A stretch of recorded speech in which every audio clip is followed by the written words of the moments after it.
Welcome to our channel. Today we how to optimize your corporate culture with CultureAmp, beginner guide step by step clearly. First, sign up for a CultureAmp account if you haven't already. Choose the appropriate plan that fits your organizational needs. Once logged in, familiarize yourself with the dashboard interface. Navigate to the Culture section from the main menu.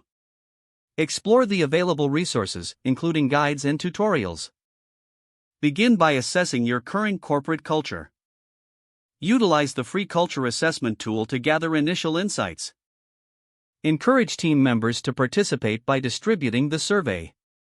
Analyze the responses to identify. Next, set specific goals based on the insights gathered. Collaborate with leadership to align these goals with your business objectives. Leverage the data provided by CultureAmp to track engagement levels. Develop targeted initiatives to address the identified cultural gaps. Monitor the progress of these initiatives through regular check-ins. Use CultureAmp's built-in reporting tools to share updates with your team. Foster an environment of continuous feedback by encouraging ongoing dialogue. Regularly reassess your corporate culture using the survey tools.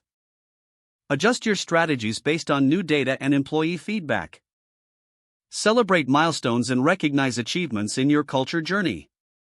Engage your team in discussions around cultural values and behaviors. Promote an inclusive atmosphere by valuing diverse perspectives. Lastly, commit to making culture a core component of your business strategy. Regular optimization will lead to a healthier, more productive workplace. If the page does not load, refresh the browser or try again in a private or incognito window. Make sure you are using the correct email address, then retype it carefully to avoid small typos. If your password is not accepted, use the reset option and create a new strong password you can remember. Check your spam folder for verification or security emails, then complete any requested confirmation steps. Enable two-factor authentication if available to improve account security and reduce unauthorized access risk. Don't forget to like this video and subscribe to our channel for more step-by-step tech guides.